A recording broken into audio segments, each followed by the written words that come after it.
తలసాని రాజీనామాపై మాటల తూటాలు పేలాయి. ఎర్రబలికి ధీటుగా మంత్రి తలసాని స్పందించారు. తలసాని ఎర్రబలి మాటల యుద్ధం ఇప్పుడు చూద్దాం. 6 నెలలు దాటింది.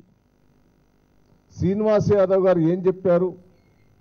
నేను రాజీనామాను స్పీకర్ గారికి పంపిస్తున్నా.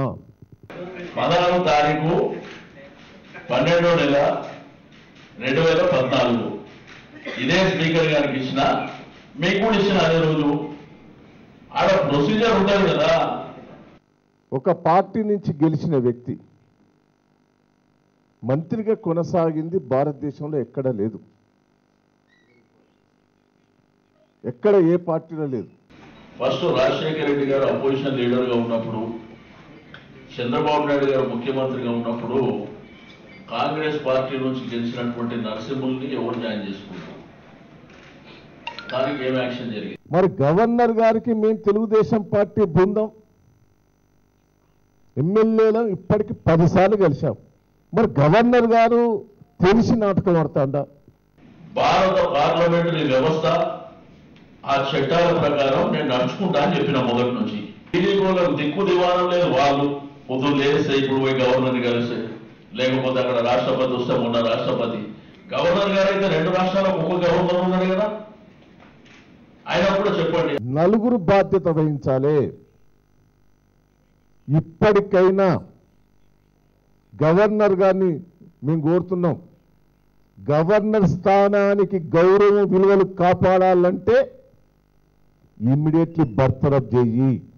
రెడ్ హ్యాండ్గా పైసలు ఇట్లా ఇట్లా ఇస్తుంటే, మీ టీవీలలో చూపిస్తుంటే దానికే యాక్షన్ లేదు ఆ పార్టీలో. వాళ్ళ నా గురించి మాట్లాడేది. తెలుగుదేశం పార్టీ పుణ్యాలను అయినాం. సికింద్రాబాద్ ని పాత నియోజకవర్గంలో ఓడిపోతారనే భయంతో చంద్రబాబు గారు మళ్ళా దగ్గరకు వచ్చి బతిలాడితే, అనవసరంగా మీ పని మీరు చూసుకోండి. ఉత్తర నాయకుడు పడితే మిమ్మల్ని ఎవరు వదిలిపెట్ట, గుర్తుపెట్టుకోండి.